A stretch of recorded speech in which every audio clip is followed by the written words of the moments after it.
¿Qué tal? ¿Cómo están? Buenas noches. Estamos arrancando Cara o Cruz. Estamos por Canal 13, también estamos por Unicanal, como todos los domingos. Pipo Dios, ¿cómo te va? Buenas noches. Muy buenas noches, Jorge, a la audiencia. Arrancamos un domingo más aquí.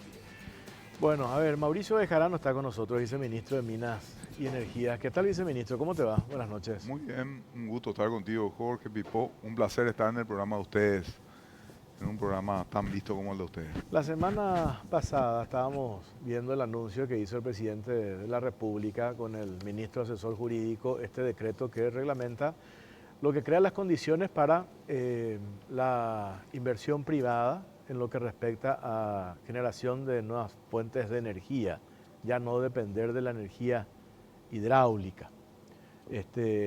Entonces, ante este marco normativo que tenemos, ¿cuáles son las expectativas reales que se manejan respecto a potenciales inversionistas que podríamos llegar a tener nosotros en nuestro país? Sí. Bueno, realmente lo que se decretó hoy, que viene a reglamentar la ley ya existente, realmente es un cambio de paradigma en el sistema eléctrico nuestro, marca un hito en la historia nuestra. Y realmente las posibilidades reales que se abren con esta normativa son muy auspiciosas, ya que justamente esta normativa sufrió un reajuste. Esto databa del año 2023, reglamentamos 2024, volvimos a meter al Congreso, sale esta normativa, ahora sale de vuelta la reglamentación justamente para hacer atractiva la inversión. Y la verdad que la primera prueba tangible de que esta normativa tiene una atracción a nivel internacional es la primera licitación pública internacional que está por celebrarse de 140 megavatios en Chaco Central. En la inteligencia de que esto va a continuar por mucho, ya que el crecimiento eléctrico está sufriendo realmente un aumento casi nunca visto y en el mundo prácticamente. Entonces sabemos que las fuentes de generación van a ser muy necesarias para el futuro y sobre todo con este tipo de fuentes que la solar fotovoltaica, principalmente el sol que tenemos en nuestro país, es un recurso natural que tenemos que aprovecharlo, pero de una manera diferente a la que hoy estamos aprovechando, y creemos que tiene un atractivo no porque tenemos alguna creencia, sino porque constantemente recibimos consultas, visitas de diferentes grupos de diferentes partes del mundo. Y al mostrarles la proyección de crecimiento que tenemos, es ahí donde realmente sabemos que hay un interés genuino de la gente. Y más que con esto, no solamente se abre la oportunidad de venta a la ANDE, sino que se abre una gama, un mercado distinto al que hoy se tenía. Al tener la posibilidad de un privado venderle a un concesionado, que es la primera vez que vamos a tenerlo, la posibilidad de exportar energía, la posibilidad de venderle a ese gran consumidor que está determinado en esa normativa, se abre un mercado diferente. Y cuando digo exportación, nosotros tenemos dos grandes vecinos enormes y sobre todo ahora uno que se está buscando en la interconexión, que es Bolivia. Entonces, cuando la gente nos mira como país, sabe que hay un mercado regional que es a lo que estamos apuntando, con dos trabajos en particular: el CIESUR, que es un trabajo que viene llevándose adelante, y dentro del propio Mercosur, que es lo que nosotros estamos impulsando con vehemencia como presidencia pro tempore, que es la integración energética integral, gasífera y eléctrica. Y con eso realmente nos están viendo con muy buenos ojos, y esto es una muy buena señal de que la inversión en energía eléctrica para su generación, transporte, puede tener una muy buena acogida. Una pregunta que surgió la otra vez, estuvimos hablando por teléfono y me olvidé de preguntarte. Cuando se habla del tema del gas, yo miraba en el mapa dónde quedaba, porque el Parque Médano del Chaco, donde era la zona de extracción más o menos, y vi que quedaba cerca de la frontera con Bolivia, pero también cerca de la Traschaco, o sea, cerca de lo que puede quedar cerca, ¿verdad? Porque está lejos, está en el fondo, ahí en la punta, ¿verdad? Sí. Pero lo más cercano es la Traschaco. Y es la zona más o menos por donde, cerca donde pasaría el gasoducto argentino, o sea, el gasoducto que va a traer el gas argentino de Vaca Muerta, va a pasar a Brasil. ¿Vos podés meter tu gas dentro de ese gasoducto? ¿Hay alguna forma de meter y que ese gas se venda o se vuelva a bajar en otro lado? O sea, utilizar tramos del gasoducto para mandar tu gas y sacar el combustible. No, de hecho, uno de los mayores incentivos que tenemos para impulsar el gasoducto bioceánico es justamente que las moléculas paraguayas ingresen a ese gasoducto y que esas moléculas puedan ser comercializadas en el Brasil y o dentro del propio Paraguay. En el camino. Exactamente. Entonces, lo que nosotros construimos justamente es en un gran tamaño de 32 pulgadas como para que circule 30 millones de metros cúbicos día. Inicialmente eso está preparado que circule 10 millones, con lo cual está previsto que gas paraguayo pueda circular y pueda tener gran mercado, que es lo que una vez conversábamos y me decías, ¿por qué hasta este momento no hubo esa exploración? Porque no había un mercado. ¿Qué hacíamos con nuestro gas natural cuando no existía este consumo? Hoy en Paraguay tenemos la necesidad de generación de energía eléctrica. Existen industrias que no las tenemos, como por ejemplo la de fertilizante que podemos estar produciendo y que tiene un mercado cautivo aquí en la región, y teniendo hidrovía más la ruta bioceánica, tiene la posibilidad de comercializar adentro, y más con lo que está aconteciendo con la guerra. Entonces puede generar nueva industria, puede generar energía eléctrica. Tenemos un consumo interno, pero tenemos el gran mercado que se llama Brasil. Brasil consume hoy por día 70 millones de metros cúbicos día y se proyectan los siguientes 10 años 150 millones de metros cúbicos día. O sea, lo que nosotros tenemos aquí de explotar nuestro gas natural, cuando le generamos el mercado, invertir 200 o 300 millones de dólares para esa exploración, va a ser nada versus la ventaja o el repago que esa persona pueda tener, esa empresa, ¿verdad? Entonces realmente ese es un incentivo fantástico que nosotros hemos visto desde el día cero con ese gasoducto. Hoy tenemos nosotros, a ver, minerales. ¿Litio en qué zona? El litio está en el Chaco siendo prospectado con muy buena acogida, justamente en la zona cercana a Bolivia y Argentina. ¿Qué tenemos en concreto? Hay todos los análisis que se han hecho de todas las prospecciones, se encontraron indicios de litio, solamente que para que se entienda, una vez que uno prospecta y encuentra buena cantidad, hay que explorar mucho más, hacer mucho más pozos, como para tener la dimensión exacta de la cantidad que se tiene para luego pasar a explotación. Hoy estamos en fase prospectiva con buenísimos indicios. ¿Para qué nos serviría? El litio es un mineral ya denominado crítico. Para la batería. Exactamente, donde más se ve su uso en estas baterías, que la idea que nosotros tenemos y por qué estamos impulsando un código minero es justamente para la extracción de ese código y darle un valor agregado aquí. Lo que le está pasando hoy a Argentina, lo que le pasa hoy a Chile es explotan el litio, me envían el mineral hasta China y le vienen como batería dentro de los coches chinos. Entonces la idea de este código minero, la transformación de nuestra ley minera es tener la extracción y poder darle un valor agregado industrial aquí. Entonces, la idea de estos minerales que, de vuelta, se llamaron de la transición estratégico y son críticos. ¿Por qué críticos? Por la altísima demanda que tienen. Y eso se está prospectando en Chaco paraguayo. ¿Y uranio? Uranio tenemos en YouTube, ese ya es un recurso probado. Eso tenemos de recurso probado, no reserva certificada. Hago esta disquisición porque técnicamente es muy importante. El recurso probado son de 8 millones de libras que existe hoy en YouTube Cazapá, y eso está muy cercano a poder ser explotado. Y aparte de Cazapá, en Coronel Oviedo se tiene muy buena presencia también. Toda esa zona está bastante mineralizada con lo que es uranio en particular, que es otro de los minerales de la transición o críticos, así se diría, porque hoy tenés 71 centrales nucleares construyéndose en el mundo fuera de los pequeños reactores modulares que se van a empezar a introducir en el mundo.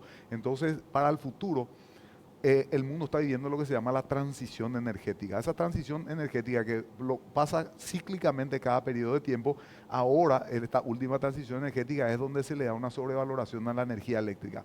Uno mira y todas las cosas son eléctricas, los coches, un montón de cosas. ¿Y titanio? El titanio lo tenemos en la zona de Alto Paraná, que también es un recurso probado, pero aún no está cuantificado y tampoco tenemos reserva certificada. Nosotros, lastimosamente, de todos los minerales, tanto de recurso probado como el que se está explotando, no tenemos una reserva certificada, pero sí oro. En Paso Llobay estamos batiendo todos los récords de la historia en nuestro país. Ahora, el tema de la certificación de reservas. Sí. No es, o sea, por más que sea una cuestión costosa, pedir una certificación de reserva a alguien que venga a hacer el trabajo, no es algo imperativo va a tener, o sea, decir, por eso no. Cuando el presidente de la República, o vos te vas con el presidente, o se va la ministra con el presidente, o se va con ustedes con una delegación a decirle, señores, queremos inversionistas en esto, queremos fabricar baterías de litio en Paraguay. Bueno, ¿y cuánto litio tenés? Claro. Y más o menos, o sea, pero pasa que se dedica a tantos millones de dólares, pero no hay una necesidad imperiosa que nosotros digamos, vamos a certificarlo el uranio, vamos a certificar cuánto tenemos de litio, porque por ejemplo, en una central, en esas centrales modulares nucleares que hablábamos, ¿verdad? Que lo habíamos hablado el año pasado con la gente de la Comisión Nacional de Energía Atómica, ¿verdad? De las centrales pequeñas, mini centrales, que son súper seguras, que generan energía nuclear, que tenían un costo elevado, pero lo costoso es la central o el combustible que es ese uranio.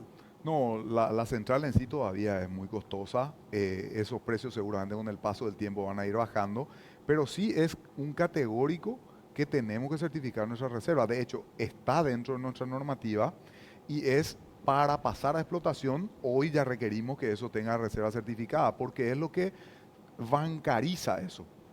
Lo que está diciendo, cuando viene alguien a explotar gas natural a Paraguay y dice, miren, yo voy a poner aquí mi central de ciclo combinado para generar energía eléctrica, me dice, ¿cuánto gas tiene usted? Y no basta la palabra de Mauricio Bejarano. ¿Y cuánto cuesta? O sea, vamos a decir un número Sí. aproximado. ¿Cuánto cuesta una certificación de eso?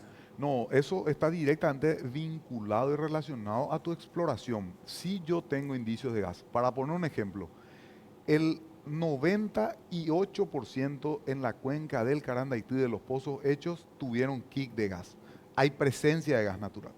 Cuenca Carandaití, la que colinda con Bolivia, en la zona de arriba del Chaco Paraguay. ¿Pero colinda como Bolivia o se comparte con Bolivia? No se comparte porque... Pues ahí no hay un riesgo. Los bolivianos están explotando eso. Que ellos se terminen llevando todo el gas. No, porque son... Bolsones. Acá, ni siquiera bolsones, porque lo que ya nosotros probamos es que hay generación de roca madre. Y al haber generación, que es lo que tenemos probado, lo que nosotros tendríamos que hacer también como país es pasar de la búsqueda convencional que últimamente tuvimos, pasar a la fractura hídrica, que es el famoso fracking, como para tener una mayor explotación. ¿Qué es lo que cuesta eso? En la medida que yo tengo y detecto gas natural, yo tengo que perforar un pozo, 2 pozos o 3 pozos, y ahí a partir de eso, de la cantidad de pozos, por eso depende, está directamente vinculado a la cantidad de pozos que tenga que hacer para que me estimen el valor. La certificación como tal no cuesta plata, lo que tengo que tener es la cantidad de pozos necesarios, que es lo que pasa, por ejemplo, con el uranio.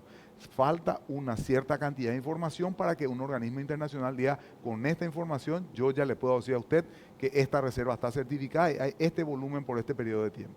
Tema tierras raras, ¿qué hay al respecto?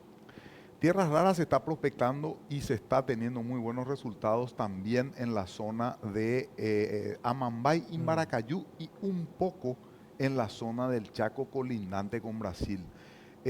Nosotros tenemos unos muy buenos estudios que lastimosamente en su mayoría son papers brasileros, porque eso se comparte en las cuencas geológicas. Lo que decía Pipo, en el subsuelo no existe frontera. Entonces, a partir de que uno detecta una cuenca geológica, la información que se tenga de la cuenca es válida, digamos, para uno u otro lado. Y hoy tenemos realmente con esos papers más los pozos que hizo la Anschutz en los años 80, realmente tenemos una muy buena perspectiva también de tierras raras.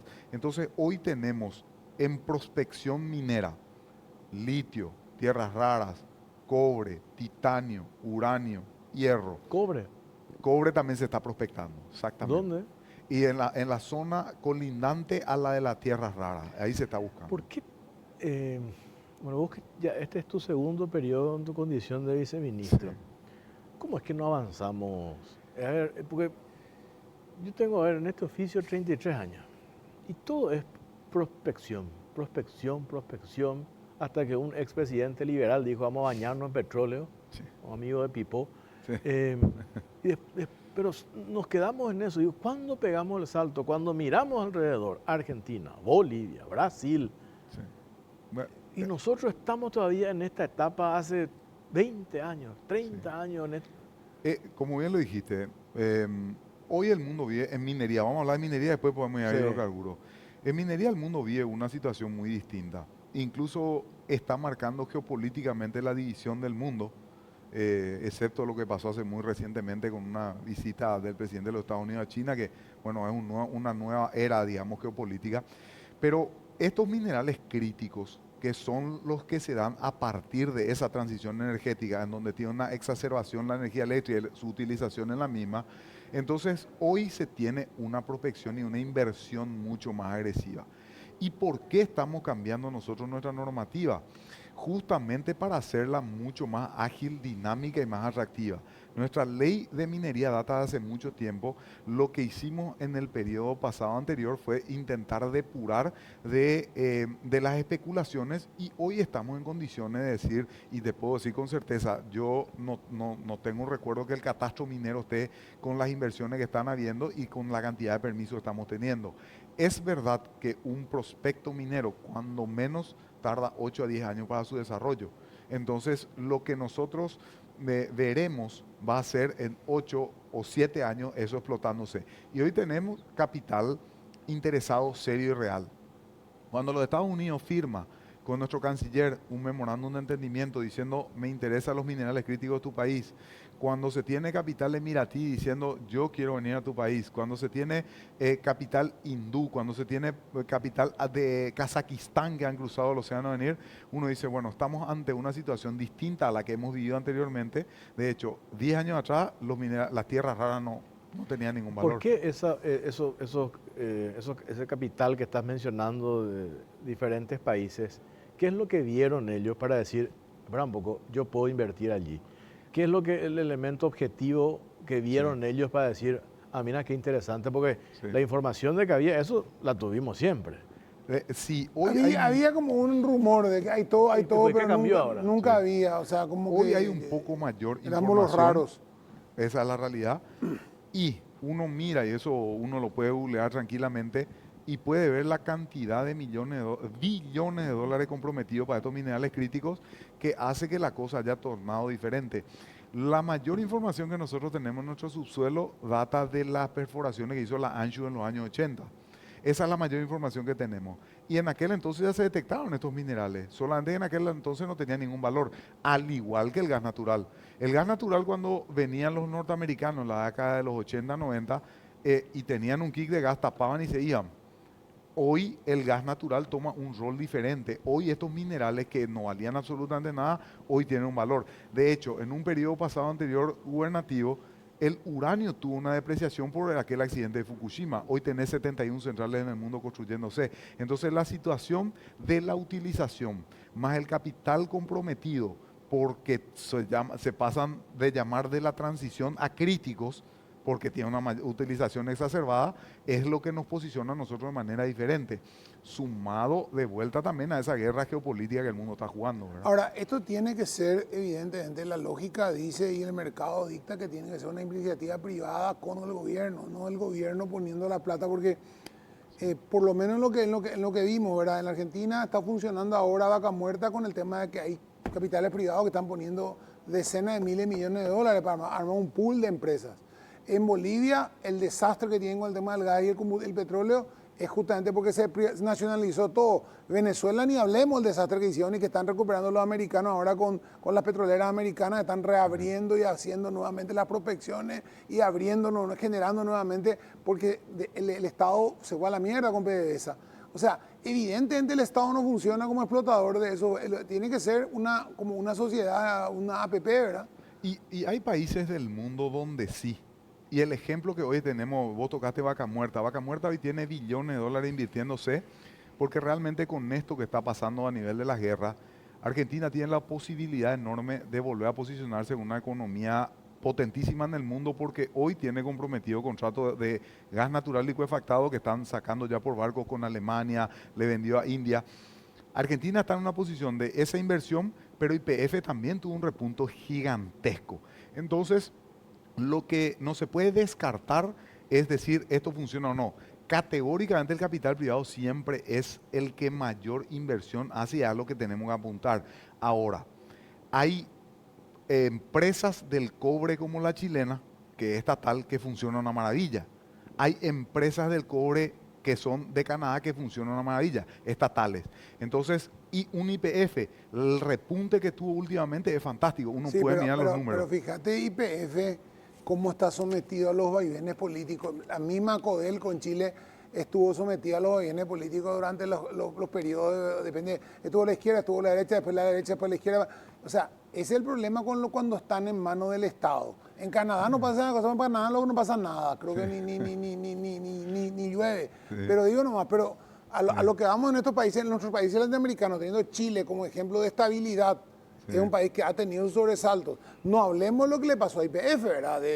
Acaba de salvarse por el momento de una deuda de 16 mil millones de dólares por una locura política del momento de un gobierno que estaba descontrolado. Entonces, yo te diría, no sé, un ejemplo puede ser Petrobras, que es lo más estable que tenemos, porque Petrobras es una empresa, siempre comparan YPF y Petrobras en su historia. YPF era un monstruo y Petrobras era una cosita, y después con la destrucción que fue sometido YPF y lo que creció Petrobras, hoy Petrobras sí es una potencia. Sí, totalmente. ¿Verdad?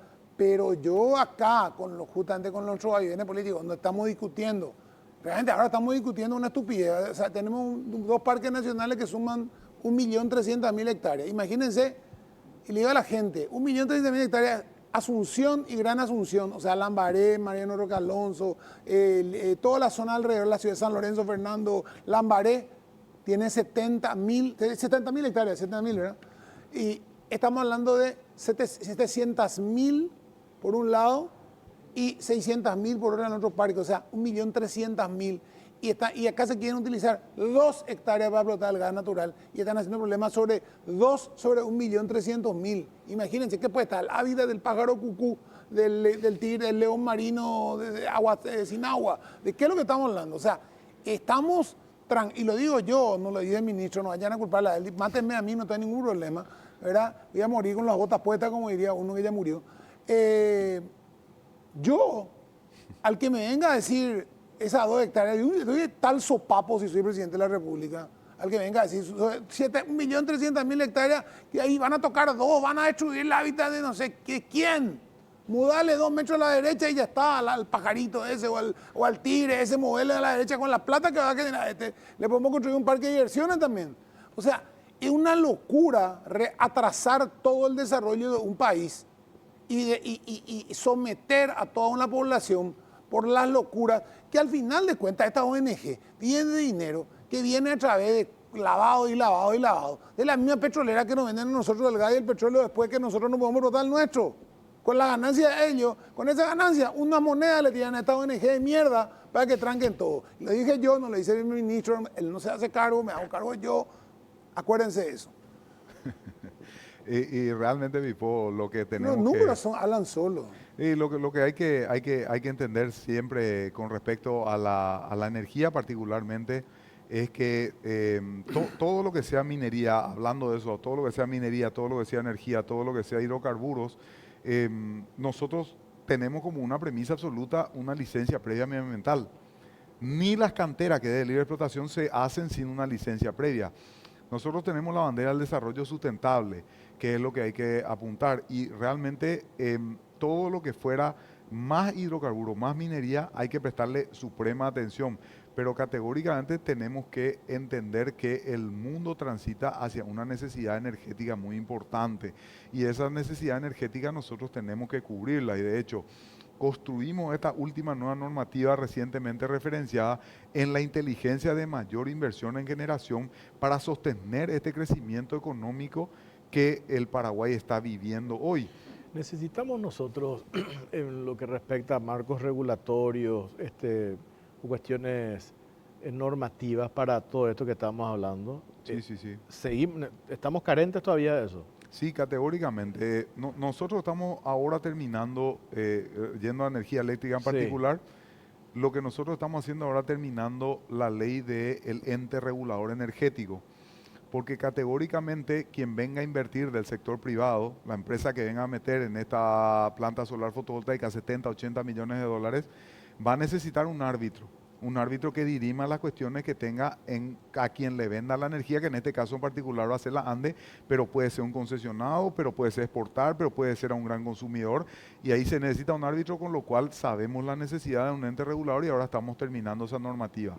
Y luego en un futuro cercano también se necesita un despacho de carga independiente, ya que esta última normativa lo que habilita es a que Jorge en su techo ponga paneles solares fotovoltaicos y la ANDE tiene la obligación de comprarle siempre que sea menos de 1 megavatio, con lo cual esa inyección a la red desdibuja aquel modelo tradicional que teníamos de que la ANDE recibía las hidro e inyectaba todo el sistema interconectado. Vamos a tener N personas inyectando una energía alternativa que va a requerir un despacho de carga muy especializado, con software muy especializado y totalmente independiente aparte de eso. Pero todo ese marco normativo lo estamos construyendo porque sabemos que es la verdad. Y digo energético, ese ente regulador, porque también para la construcción del gasoducto, cuando nos hacemos asesorar, que es lo que estamos construyendo, la ley de transporte de gas natural, financiado por la CAF con ayuda de la OLADE, estamos construyendo esa normativa y lo primero que nos dice el consultor, tienen que crear un ente regulador porque de modo tal la inversión no va a venir. ¿Quién dirimiría en la venta de moléculas de ese gas natural? Entonces, tenemos todavía debe, sí tenemos todavía debe. Nosotros ahora estamos sacando en breve tiempo el decreto de pequeñas centrales hidroeléctricas, sería en muy breve tiempo. Y eso también habilitaría la utilización de los ríos internos. Entonces, uno va a tener la posibilidad de generar con agua, va a tener la posibilidad de generar con sol, con viento, con bioenergías, tanto biogases como biomasas de diferentes tipos. Y todo eso va a requerir categóricamente una armonización muy importante para que este proceso pueda ser llevado bien adelante. Ese ente regulador sería el Ministerio de Energía. No, no. No. Ese es un ente diferente. Todos los países del mundo tienen un ministerio de energía que normalmente es el que se encarga de las políticas energéticas y de una planificación país. Luego hay un ente regulador que es totalmente independiente, que normalmente no coincide ni siquiera con los periodos gubernativos y que tiene una elección bastante compleja, de modo tal a que sea independiente y que pueda tener la posibilidad de sancionar, de aplicar multas, de poder dirimir en ciertos conflictos y de dictar las normativas dentro de las cuales se va a comercializar en la energía, que es su función principal. Y posteriormente está el despacho, ¿verdad? Cuando hablamos del tema de esta reglamentación, lo de la generación de nuevas fuentes de energía, el otro día me tocó entrevistarlo al titular del MITIC, al ministro Gustavo Villate, contando un poco más detalles precisos acerca de este acuerdo tan importante que firma el gobierno de Paraguay con la República de China, Taiwán, y que tiene que ver que Paraguay se convierta en un centro de inteligencia artificial. ¿Cuál es el atractivo? Este carácter binacional, 50-50, Paraguay 50, Taiwán 50. ¿Cuál es el atractivo? Un país que está al otro lado del mundo, no está acá pegado como Brasil o Argentina, energía. Entonces, y agua. Claro, pero, lo que aclaraba también el ministro Villate, y la ANDE, en el siguiente bloque vamos a hablar con el presidente de la ANDE, los técnicos especialistas en temas energéticos te dicen que nosotros, el nivel de productividad de nuestras hidroeléctricas va hasta el 2030 por la evolución de la demanda eléctrica de consumo. Entonces ahí es donde se habla del plan maestro de la ANDE, la generación de nuevas fuentes de energía, etcétera, etcétera. Pero hoy tenemos un excedente. Tenemos un excedente que todavía nosotros podemos utilizar y vamos a ganar, pero 40 veces más de lo que ganamos vendiéndole al Brasil. Y decía Villate, el gancho para que vengan los inversionistas para nuevas fuentes de energía va a ser que acá estamos utilizando nuestro excedente y vamos a seguir necesitando más energía una vez que nos convertamos en un centro o en un hub regional de inteligencia artificial. Y demás está decir lo que eso en materia económica puede llegar a generar y a mover, viceministro. Sí, dos cuestiones muy importantes. En el 2030, con un más menos, y con este ritmo de crecimiento es menos, hay un más menos bastante complejo, realmente nosotros vamos a tener problemas en las puntas, en ciertas horas, porque toda la potencia instalada disponible va a estar comprometida. Con lo cual, rápidamente se hacen estas normativas con estas reglamentaciones para introducir nuevas fuentes de generación. Por un lado, para atender esas puntas. La prueba tangible de la ocupación de una punta es Añacuá, que viene en construcción. Después de 30 años tenemos una fuente de generación hídrica fantástica. Y paralelamente a eso, lo que nosotros también tenemos son las proyecciones de demanda. Hoy se terminó el trabajo completo de una planificación energética integrada. Tenemos que presentarle todavía esto al señor presidente de la República para darle publicidad y se hizo en 6 escenarios económicos. Esos 6 escenarios económicos da la variabilidad de un crecimiento vegetativo, que es el consumo interno tradicional, pero también ponemos las variables de estos nuevos grandes consumidores. Y eso lo tenemos muy bien diferenciado, lo tenemos muy bien armado. Y también tenemos las proyecciones de inversión y con qué tipo de fuentes de generación vamos a atender esas demandas en los diferentes escenarios económicos que se den. Entonces, hoy hay una posibilidad. Ellos han firmado con Taiwán, han venido a partir de que el señor Marco Rubio ha dicho, ni más ni menos, en el Congreso de los Estados Unidos, vayan a Paraguay. Tenemos empresas aquí que están queriendo venir a instalar inteligencia artificial, que en un comienzo tampoco sería un inconveniente, porque en el 2027 a las criptominerías por contrato se les baja la llave y estarían ocupando 1 gigavatio, 1000 megavatios de esos lugares. Pero luego nosotros estamos proyectando justamente con niveles de inversión y con niveles de utilización de energía, cuál es la necesidad y con qué fuentes vamos.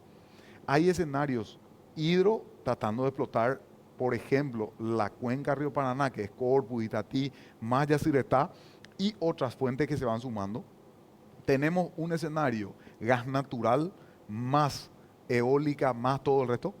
Y hay un último escenario que hacemos un mix de todo eso. Entonces, lo que nosotros estamos buscando es niveles de inversión, de dónde va a salir el dinero, y categóricamente para eso hacemos estas normativas donde decimos el capital es privado. Las inversiones en prospección minera, hidrocarburífera y hoy en generación de energía deben de venir del sector privado, y eso tiene que ser un negocio. Entonces, yo entiendo bastante que ellos ven como un círculo muy virtuoso en la economía esta instalación, pero sí nosotros hacemos una diferenciación de lo que es ese crecimiento vegetativo, que normalmente va ligado al crecimiento del Producto Interno Bruto año a año, y por otro lado vemos esas proyecciones de demanda como para saber cómo atender esos grandes consumidores, que es la gran preocupación que hoy está sobre la mesa, ¿verdad?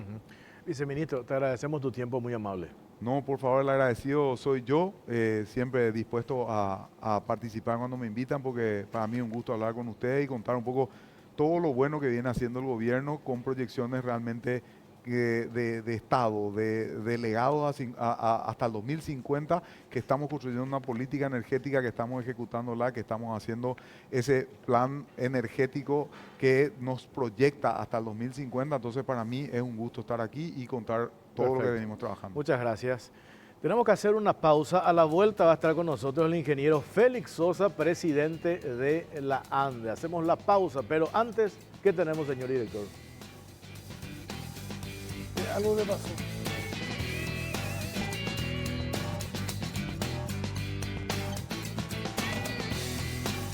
Segundo bloque en Cara o Cruz, estamos por Canal 13, también estamos por Unicanal, y después ya está con nosotros el ingeniero Félix Sosa, presidente de la ANDE. ¿Qué tal, ingeniero? ¿Cómo le va? Buenas noches. Muy buenas noches, Jorge, Pipo y a todos los televidentes. Un placer estar con ustedes. Bueno, siguiendo un poco la línea que hablábamos también con el viceministro de Energía, esta reglamentación de esta ley que se oficializó la semana pasada, el presidente de la República, producción de energía eléctrica utilizando fuentes renovables, fuera de las energías hidroeléctricas. La ANDE, ¿cuál es la posición de la ANDE respecto a esto?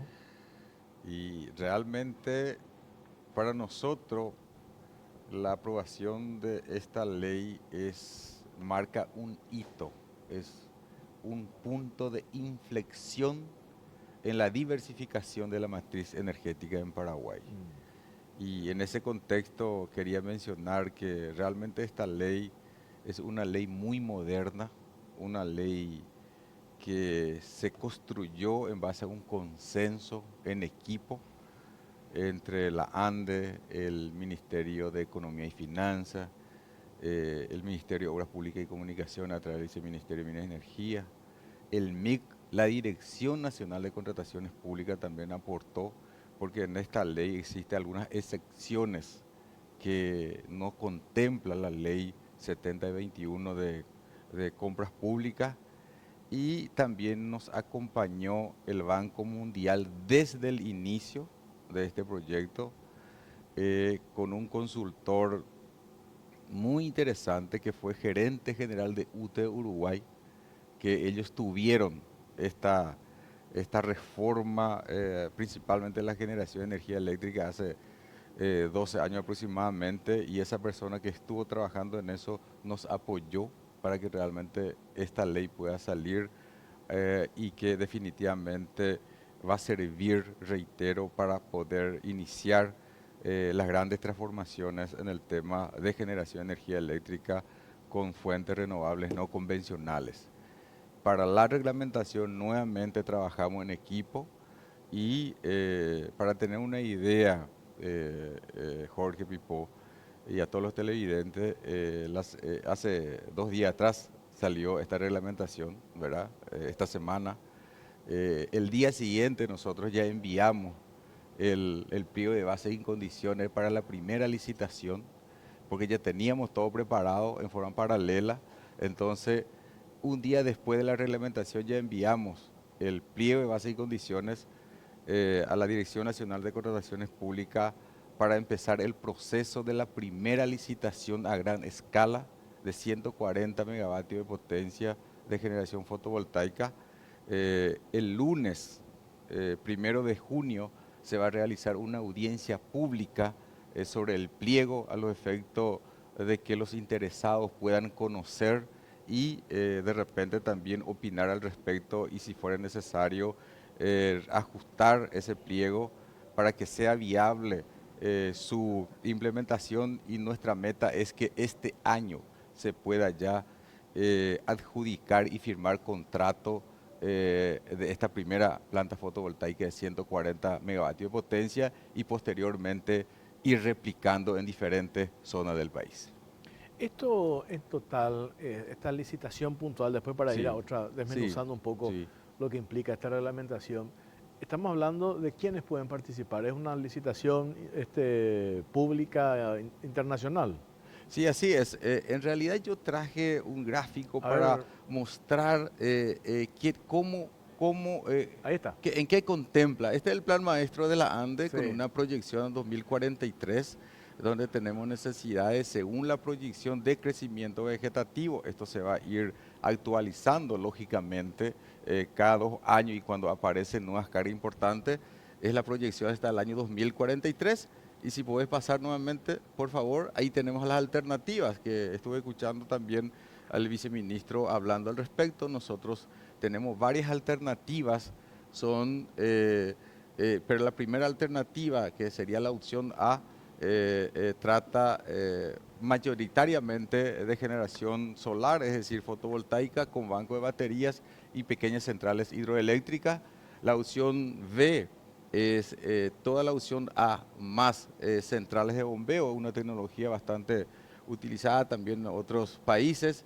Y posteriormente vienen las otras opciones, la combinación de la opción A, B y la posibilidad que es sin descartar de que también podamos hablar de una nueva central binacional, principalmente Itatita, Corá, Corpus, que no se descarta. Y por otro lado también dentro de la revisión del anexo C también está sobre la mesa, se está discutiendo ahora aumentar la capacidad de generación de Itaipú, y también ya sea colocando paneles solares sobre el embalse o aumentando la capacidad de generación, es decir, la capacidad de las máquinas en la Itaipú binacional. Es decir, todas estas opciones se manejan, pero esta ley 7599 es una herramienta fundamental para que podamos avanzar ya en la opción A, que nosotros consideramos la opción soberana porque solamente depende de Paraguay, ¿verdad? Entonces, vamos a ir, si podés pasar nuevamente, para poder avanzar y ejecutar este plan maestro. Ahí ya tenemos cuáles son las potencias que tenemos que ir inyectando en nuevas fuentes de generación año a año. Y para poder ejecutar esta obra, estas obras que tienen que ir entrando año a año, lógicamente necesitamos de marco legal, ¿verdad? Y en Ahora, ese ahí contexto, te quiero hacer una sí, pregunta, sí, ingeniero.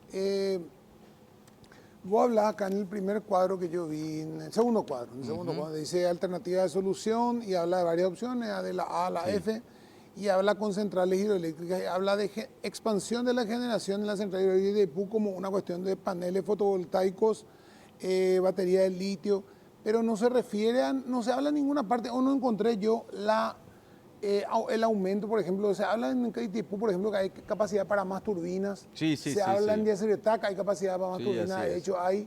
Después se habla otra vez de Itatí, de Corpú, o sea, hay también esas opciones y bueno, Añacuá creo que está incluido acá ya también, pero Añacuá tiene su vuelta, ¿verdad? Pero, digamos, esas alternativas están incluidas. Están incluidas como opciones, ¿verdad? Pero como una vez más estoy diciendo es que la opción A es la opción soberana, porque solamente depende de Paraguay. Las otras construcciones, las centrales binacionales, depende también del país vecino.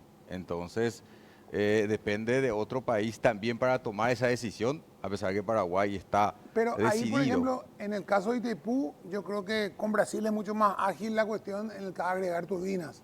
En el caso de Argentina, sé que hacer la otra represa tiene un problema legal, hay un Así tema mismo hasta es. las provincias. Pero no se descarta, por eso está como Pero opción son más ahí. complicados. Pero agregar las turbinas que se pueden agregar, yo creo que eso tú puedes decirlo al gobierno argentino directamente, sin consultar otra vez a la provincia de Misiones o la provincia de Categórico. Corrientes. Pero sí existen condiciones técnicas para que eso también se pueda avanzar, ¿verdad? Entonces, primero se tiene que construir Tatita Corá para que técnicamente se viabilice para aumentar la capacidad de generación en Yacyretá. Es decir, Eso sí es más complicado. pero de todas maneras son decisiones binacionales, ¿verdad? Que no se descarta, por eso estoy hablando de que Ahora, son opciones. Y ahí te pregunto, Sí. el costo-beneficio de esas opciones, de agregar Itatita, Corá, Corpus, compañía, es el mismo costo-beneficio en el sentido de que va a tener puede tener, por ejemplo, una central de paneles solares o por ejemplo, si el gasoducto que viene de Argentina hasta Brasil, vos le pones una central de ciclo combinado cerca de Filadelfia y utilizar la energía ahí, es más barato, me parece, eso que lo otro.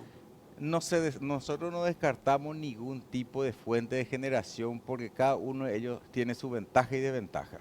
¿Cuál es la ventaja de la central fotovoltaica? Porque se puede construir una central de 200, rapidísimo, en 24 meses, 18 a 24 meses. Y una central hidroeléctrica te puede llevar 10 años. Sí. Entonces, Ahora, esa es la gran diferencia. Una central de generación de gas es más rápida. Sí, mucho más.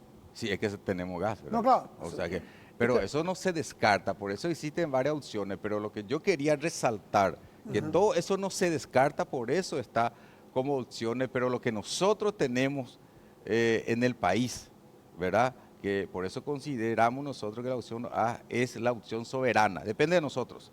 Y ahí tenemos algunas normativas que ya están empezando en proceso de ejecución.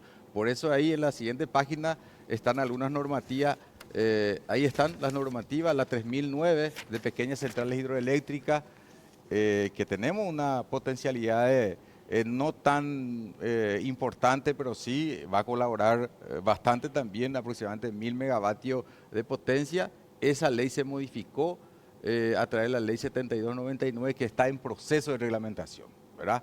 Después viene la ley de APP 7452/2025, la nueva APP también contempla en esta ley la generación de energía eléctrica. En este momento está en proceso de evaluación de iniciativa privada por 1.450 megavatios de generación fotovoltaica a través de esa ley. Son 4 proyectos que suman 1.450. Uno de los proyectos ya tiene su viabilidad, su prefactibilidad. Los otros están en estudio en este momento. Ese se está estudiando entre la ANDE y el Ministerio de Economía y Finanzas. Y por último viene la nueva normativa que es el 7599, que consideramos que es una de las herramientas principales para poder avanzar en este tema. A ver, presidente, ingeniero, Sí. dos cuestiones. Por un lado, ¿qué hay de cierto? Esa proyección que hacen algunos técnicos respecto al 2030, Sí. que nos ponen como fecha tope en lo que respecta a la utilización de energía de nuestras centrales hidroeléctricas. ¿Ese dato es real? ¿Esa proyección es real?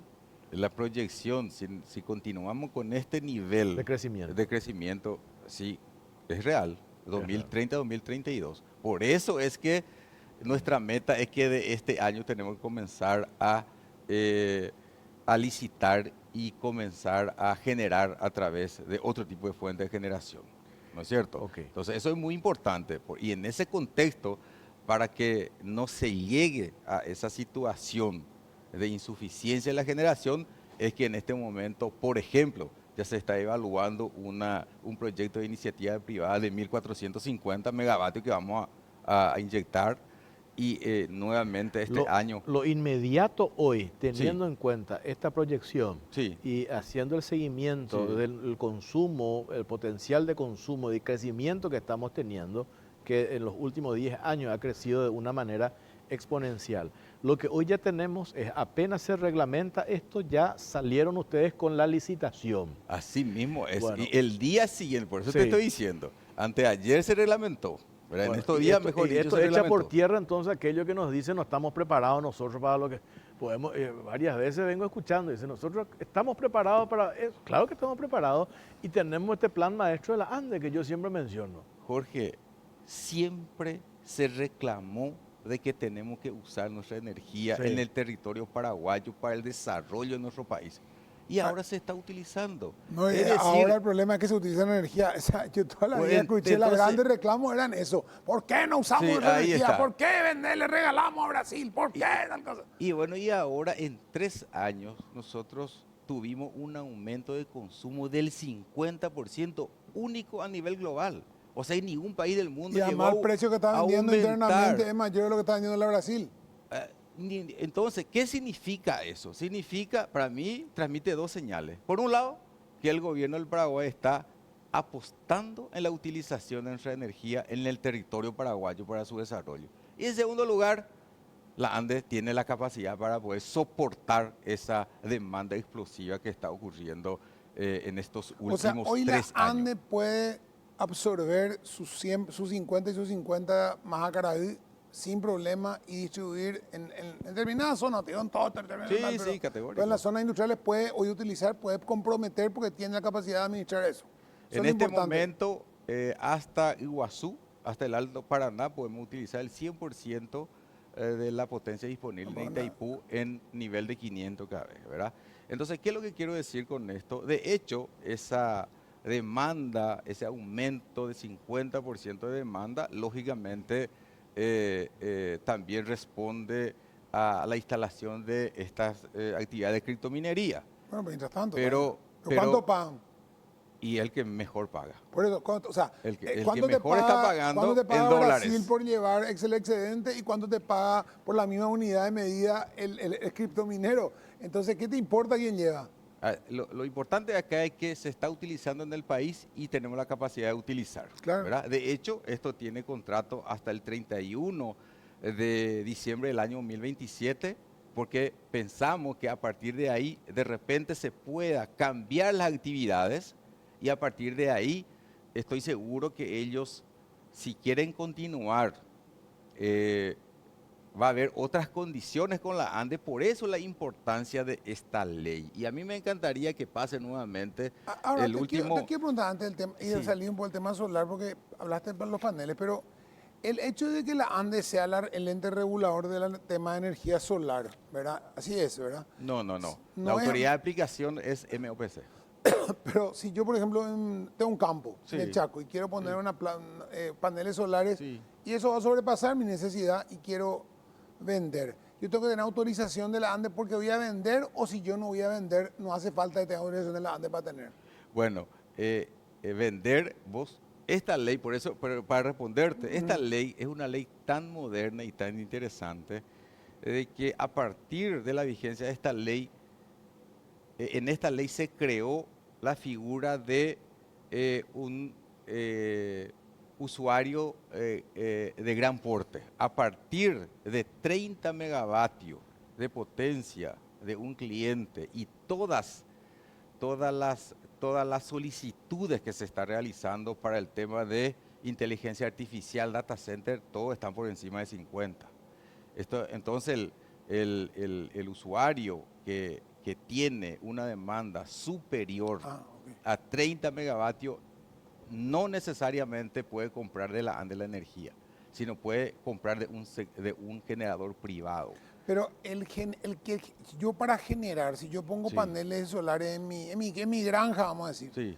a partir de de cuánta generación yo tengo que informar a la ANDE que estoy montando esa cuestión, venda o no venda, No hay necesidad de informar a la ANDE o autorizar con alguien. hasta 1 megavatio. Ok, ¿qué es un megavatio Un en una casa? megavatio es, no, Más. un megavatio es ponerle en promedio 2 edificios. Ah, o sea, Sí, mucho. hace mucho eso, en promedio. Entonces, eh, para completar nomás, porque me pareció muy interesante hablar del tema, no sé si puede pasar Sí, un a poquitito ver. más, me pareció interesante explicar a la ciudadanía que esta ley es La anterior. anterior, ¿verdad? Es muy... Ahí Ahí está, está, ahí esa. está. Bueno, esta ley contempla 4 figuras, ¿verdad? El autogenerador, es decir, lo que dijiste, Pipo, uno puede Claro. generar en su casa o en cualquier lugar y lo que sobra ya va a poder vender a la ANDE, ¿verdad? A la ANDE, A la ANDE. O a un gran cliente. a partir de X cantidades. De todo. Podés vender a la ANDE o podés vender a un gran cliente de 30 megavatios para arriba. El cogenerador es dentro del proceso industrial. La azucarera, Paracel, por ejemplo, tiene previsto generar 200 megavatios y va a utilizar el 50% nada más. Y el 50% va a inyectar a ¿Y a ellos la red de la cómo van a ANDE. generar qué tipo de energía? Y son energía térmica Ah. a partir de sus desechos, Ok. ¿verdad? La generación, el generador en sí es lo que va a poder participar en las grandes licitaciones de la ANDE para poder ir aumentando la generación en el sistema interconectado nacional. Y por último, el exportador. O sea que puede existir inversionista que genera energía eléctrica en Paraguay con fines de exportación, ¿verdad? ¿Puede pasar, por favor? No, ahí está. Este gráfico es muy interesante. Acá puedes observar que un autogenerador puede vender a la ANDE o a un gran consumidor. O sea que no necesariamente va a vender a la ANDE. Pero la distribución hace la ANDE. La distribución para los clientes por debajo de 30 kilovatios, 30 megavatios de demanda, solamente la ANDE va a vender. Pero superior a 30 megavatios, ya puede, Puede ser un un punto a punto. generador privado ya puede vender directamente al cliente, al gran cliente, sin intermediación de la O sea, ANDE. una línea punto a punto. Así es, punto a punto. Ellos pueden utilizar la red de la ANDE, alquilando la red de la ANDE, pero la ANDE ya no interviene en la negociación. Y en la tarifa, ¿quién interviene? En ese caso, ambos. O sea que Y define entre la el ANDE recibe generador y algo el ¿la ANDE gran recibe cliente. algo por eso? La ANDE no decide nada de ahí. No, recibe, digo. La ANDE- Nada, solamente va a recibir si usa su línea de transmisión. O sea, si alquiler. si el gran generador le vende punto a punto a una empresa grande, más de 30, le vende directo, la ANDE Ni interviene. ni interviene. Solamente tiene que firmar un contrato de la utilización de la red, porque tiene que utilizar la red de la ANDE. Y si prefiere, puede construir su propia línea de transmisión. Pero ahí dijiste algo, una cuestión clave de determinar. La tarifa ahí se determina entre ambos. Entre ambos. El generador privado y el cliente el gran cliente que figura ahí, que es superior a partir de 30 megavatios de potencia. Si es, es grande, decir, si es grande. sí, es grande. Claro, porque a mí me preocupaba este Sí. punto, ingeniero. Sí. Y ahí es donde yo soy un defensor de la institución hoy a tu cargo. Si no tenemos la intervención de la ANDE, ¿qué garantías se tiene en el tema tarifario respecto al que genera y produce la energía? Y es una negociación entre ambos. Claro. O sea que va a tener la opción de comprar de la ANDE, pero también va a tener la opción de comprar de un tercero si fuera necesario. Entonces, ahora con esta ley se va a crear un nuevo mercado de generación de energía eléctrica donde va a aparecer, y estoy seguro que va a aparecer empresas privadas que va a generar y con la intención de vender a la ANDE o con la intención de vender al gran cliente, que en este caso tenemos potencialidades de 1 giga o 1000 megavatios que actualmente está realizando esa actividad de criptominería, ¿verdad? Realmente es una ley que nosotros festejamos en la ANDE y toda la gente del sector eléctrico, el sector energético, realmente estamos festejando porque es una ley muy moderna, una ley muy completa y definitivamente reitero que va a marcar un punto de inflexión en la diversificación de la matriz de generación en Paraguay. Nosotros medimos, recién dijiste, ¿cuánto usa la industria de la cripto 1000 hoy? megavatios, Eso es cierto que representa una turbina de Itaipú. más de una turbina. Más de una Porque una turbina. turbina es 700 y 1000. Y este 1000, un poco Así más. es, Claro, un poquito más. Un poco más. 1.5 Y aproximadamente. si a partir del 31 de diciembre del próximo año, donde es el plazo, a partir de este decreto de la... todos esos inversionistas de la cripto, ¿qué van a hacer? Bueno, y ahí va a haber un nuevo escenario. ¿Por qué? Porque ahí va a definir si la ANDE todavía no tiene contrato con otras actividades, se va a postergar, digamos, la vigencia de esos contratos, pero ya con ciertas condiciones. Ah. Por ejemplo, podemos suministrar todavía en época de menor consumo, ¿verdad? O ciertos horarios. Y ahí es lo que es importante la generación privada, porque ahí va a aparecer los generadores privados que pueden complementar las necesidades de estas actividades si es que quieren continuar en Paraguay. Sería interesante un poco graficar anteriormente eso que hablábamos recién y cómo ahora tendríamos que sacarle un mayor provecho, digamos, a la generación de nuevas fuentes de energía, teniendo la experiencia de lo que fue Itaipú, Sí. que por diversas razones lo que nos dicen, y la evidencia también demuestra de que Brasil como que le sacó un mejor provecho en el sentido del desarrollo de las industrias, etcétera, etcétera, y nosotros estuvimos un poco más lentos, digamos, en ese sentido. Y recién ahora vamos a hacer uso de lo que en realidad nos corresponde en materia energética. Hay todavía un excedente que nosotros no estamos utilizando, eso le vendemos al Brasil. Así es. Pero ese excedente, a juzgar por la capacidad de consumo en los últimos 10 años, eso lo vamos a usar Rapidísimo. rapidísimo. Así es. Incluso si sacamos la cripto.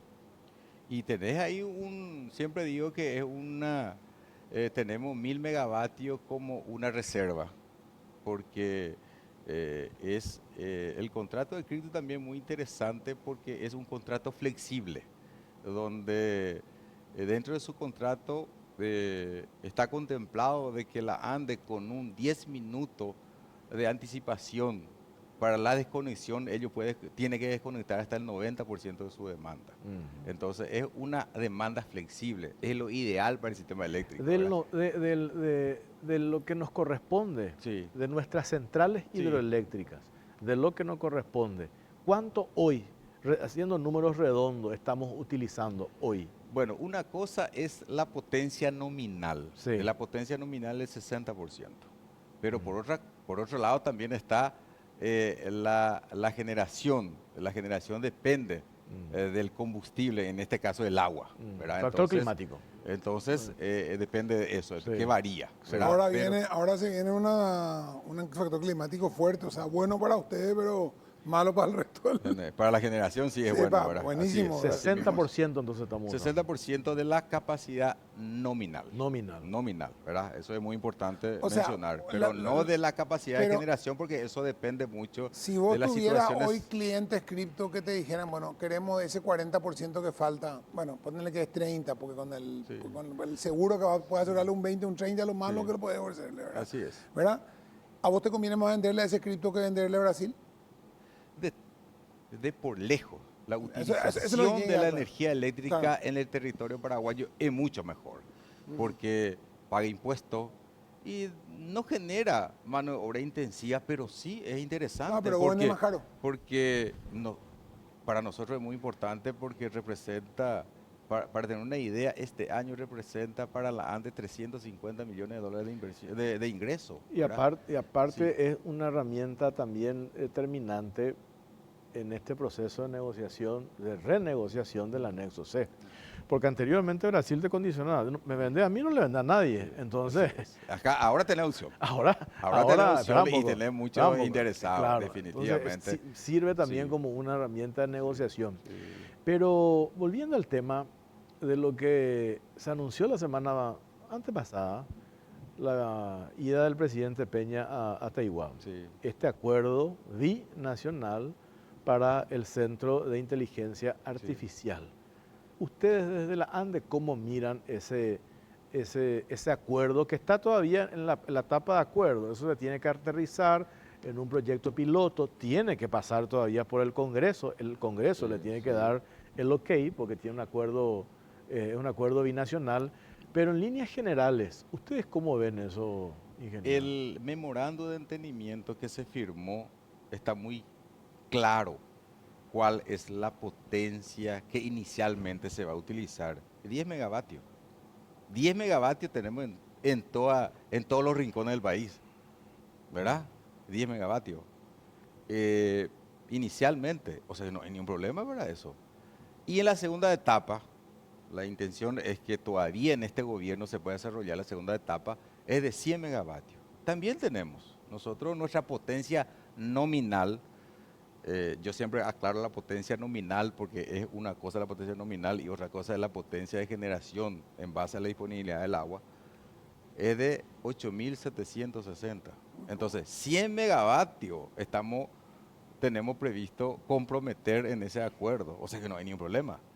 Y para la tercera etapa sí ya es algo importante, es 1.000 megavatios. Ahora, Pero para terminar, pero ahí tenemos tiempo.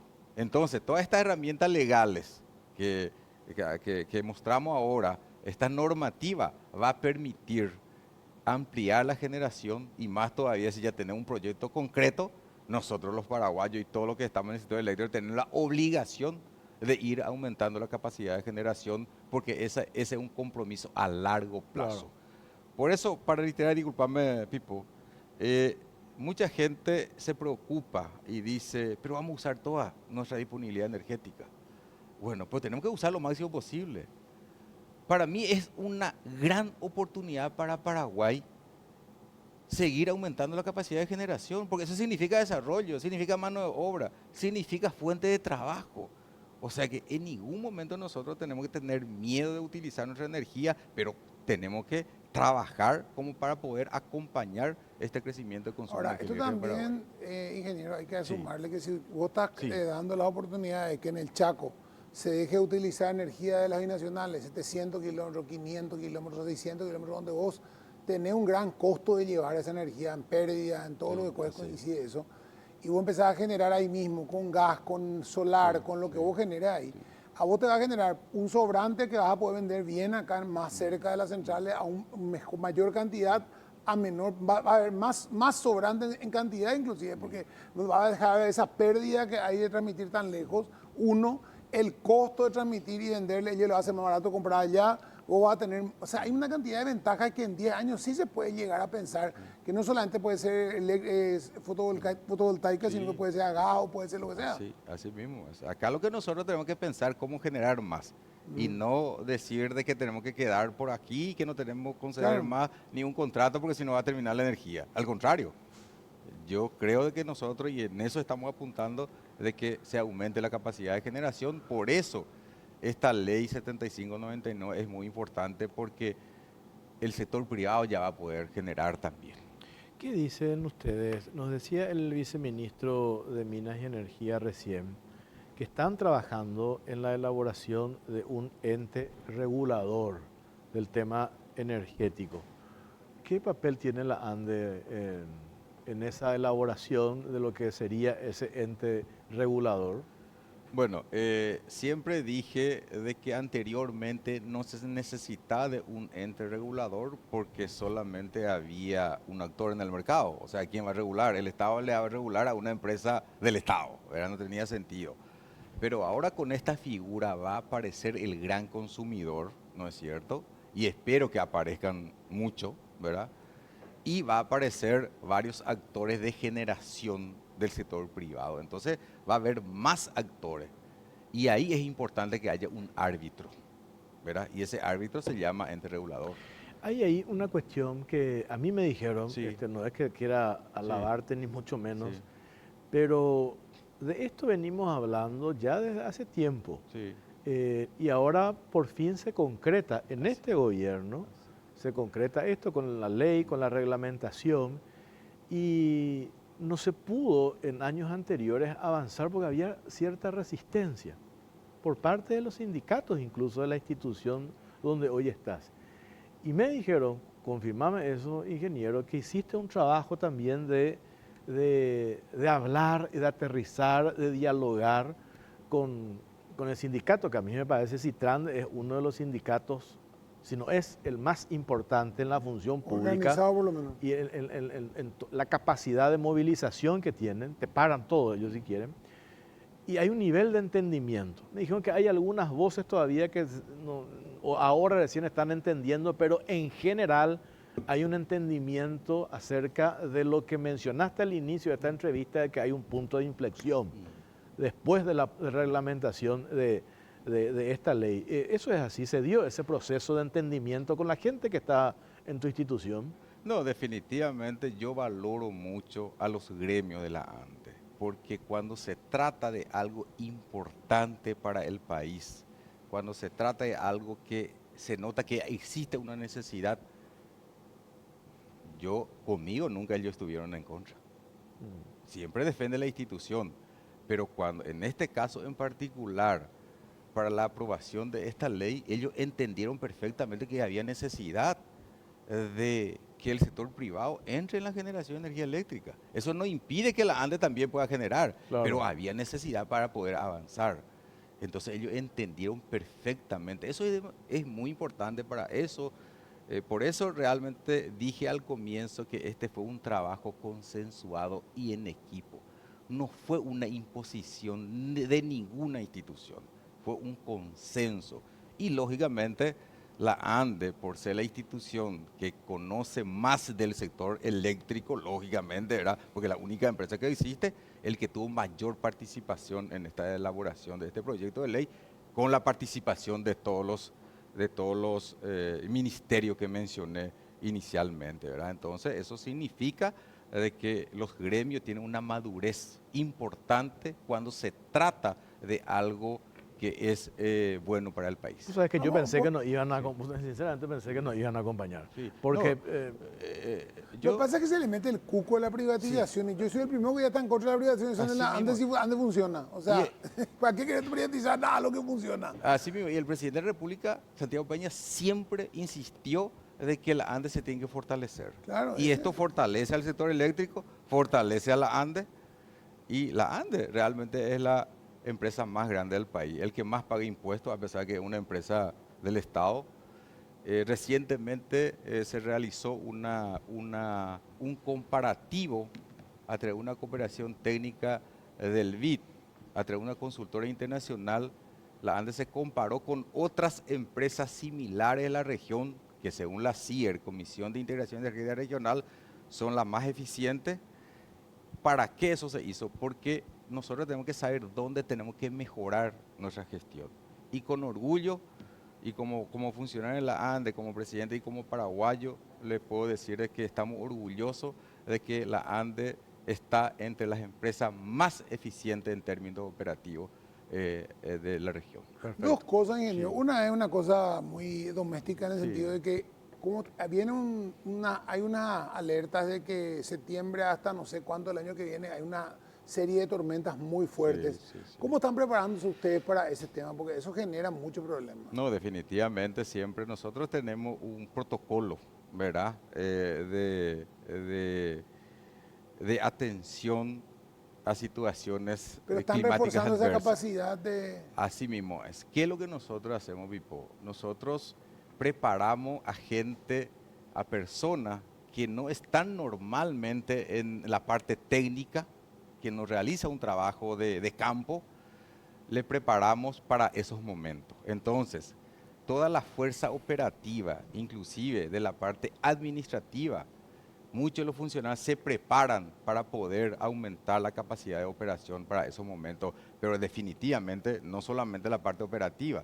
Acá vamos a tener problemas de poste roto por la tormenta, tenemos que aumentar la capacidad operativa, más transformadores porque se va a caer transformador en el piso y se va a quemar.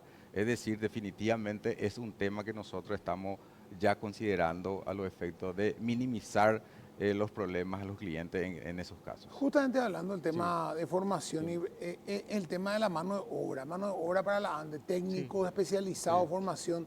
Ustedes están trabajando con el SNPP para que se genere, porque yo creo que hay una demanda insatisfecha, tanto privado como en el público, de gente preparada para esos trabajos justamente. O sea, yo sé, por ejemplo, uno de los casos que siempre cuenta la ministra de Trabajo es que un técnico especializado en el CNPP entra ganando muy bien en la ANDE, una muy buena salida laboral, porque la ANDE necesita esos técnicos. Ahora, ustedes tienen que ver también en la parte de formación, están incentivando, la propia ANDE tiene su equipo de formación de recursos humanos para eso. Nosotros tenemos un departamento de formación y capacitación de los funcionarios de la ANDE, donde para este año tenemos 5.000 actividades, 5.000 plazas, mejor dicho, es decir, tenemos 4.500 funcionarios y en esa cantidad de actividades aproximadamente el 50% de los funcionarios se va a capacitar, este año se está capacitando en diferentes aspectos, cada uno en su área, ya sea el área administrativa, el área técnica, gerencial, es decir, la ANDE tiene un departamento que trabaja día a día en la formación de la gente porque son muy específicos, ¿verdad? Lo que estamos trabajando en este momento con el SNPP es para la formación de los funcionarios contratados en la modalidad de MOPA dual, ¿verdad? Que tenemos una buena cantidad de jóvenes hasta 22 años donde SNPP está preparando en un 30% de su tiempo y 70% de su tiempo ya realiza práctica en la ANDE donde va a ser contratado posteriormente. Ingeniero, te agradecemos tu tiempo, muy amable. Cuando gusta la órdenes. Nosotros tenemos que hacer la pausa. A la vuelta, Néstor Zarza, presidente de Avipar, de la Asociación de Agricultores del Paraguay, y Eduardo Gustale, viceministro de Rediex. Hacemos la pausa, venimos enseguida.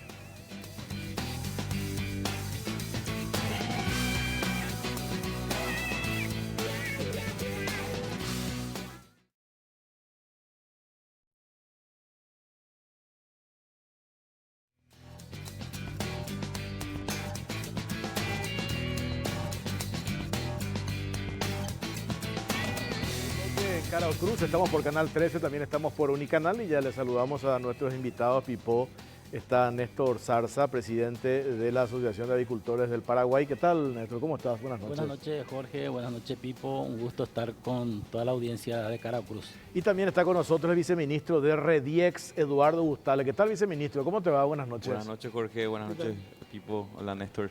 Bueno, Néstor, qué buena noticia. Hablamos el otro día en otros espacios periodísticos, pero estaría a insistir de vuelta hoy domingo el anuncio que se dio la semana pasada. No solamente la conquista de un nuevo mercado, Taiwán, que lo había anunciado el presidente Santiago Peña, y el miércoles de la semana pasada, lo de Emiratos Árabes. Y dijiste vos, por supuesto que es una noticia para celebrar, ¿verdad? Es así, es así. El sector está viviendo un momento muy especial, un momento de mucha motivación. Creo que todas estas informaciones, todas estas habilitaciones puede marcar un antes y un después para el sector avícola, que por cierto ha crecido enormemente en estos últimos 10 años, hay que reconocer, pero a nivel de exportación creo que era un poco una deuda pendiente porque todos hablan de que el sector es uno de los indicados que puede crecer enormemente apuntando hacia el mercado exterior. Y bueno, creo que estos son buenos inicios y enhorabuena porque hay muchas inversiones en el sector, hay empresas del exterior que se han instalado ya desde el año pasado con proyección de inversiones multimillonarias. Y bueno, eso era algo que realmente nos venía, digamos, preocupando un poco en el sentido de que se impone la apertura de mercado porque si no puede complicar hasta el propio mercado interno con el nivel de crecimiento que tiene, incluida también las empresas locales que también están generando nuevas inversiones.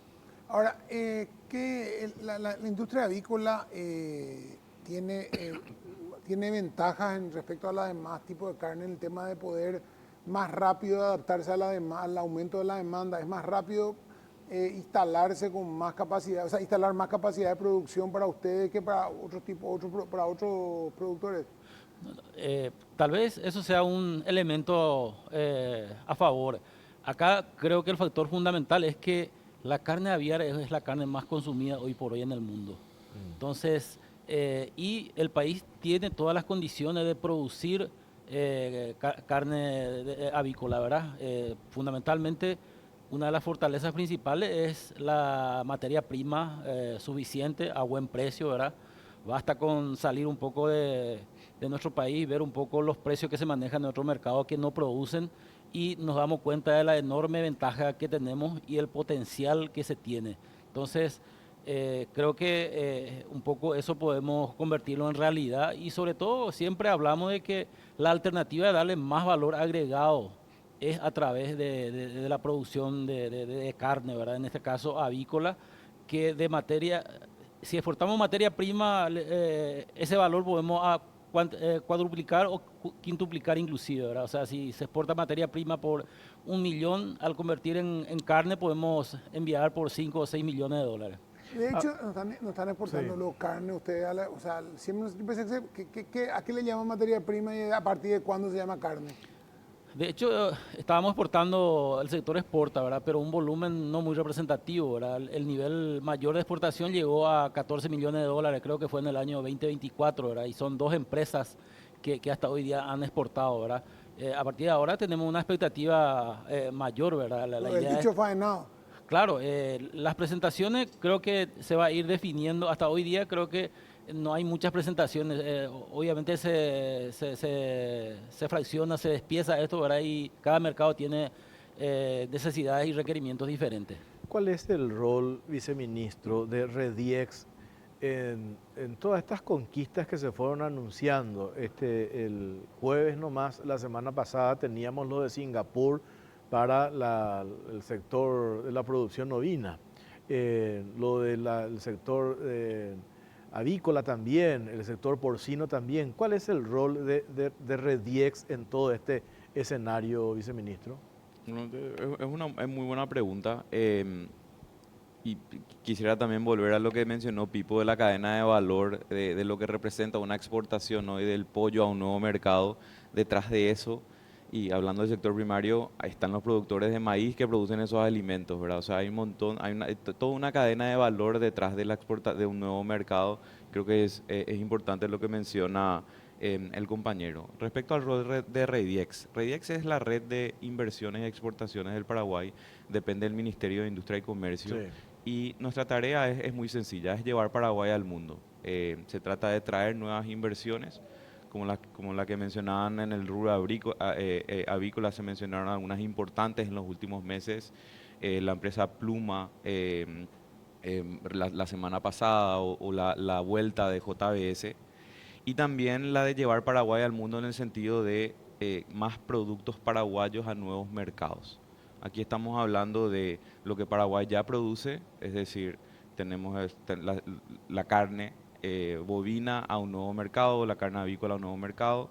Tenemos nuevos productos no tradicionales o productos que Paraguay produce bien y exportarlos por primera vez. Estamos hablando, por ejemplo, de chía a Corea, o madera a Rumania, o inclusive ayer nos contaban un destilado de mandioca a Japón, o sea, nuevos productos. Y por supuesto estamos también tratando de modificar o mejorar la matriz exportadora de Paraguay, es decir, generar productos de mayor valor agregado en el país, es decir, no exportemos solamente madera de por sí, o sea, los árboles, hagamos muebles en el país y conquistemos nuevos mercados a partir del mueble. Ujú. A ver, viceministro, por la naturaleza de la institución a tu cargo, la Red de Inversiones y Exportaciones, me tocó hablar el fin de semana pasado con el presidente de la Asociación de Criaderos de Cerdos del Departamento Central. Ellos dicen estos anuncios, la conquista de nuevos mercados, y creo que con esto lo hablamos también el otro día. La conquista de nuevos mercados, por supuesto, celebramos, pero al final son los grandes exportadores los que se benefician. ¿Cómo hacemos que el pequeño y mediano productor, ya sea diferentes rubros, pueda insertarse a esa unidad de exportación?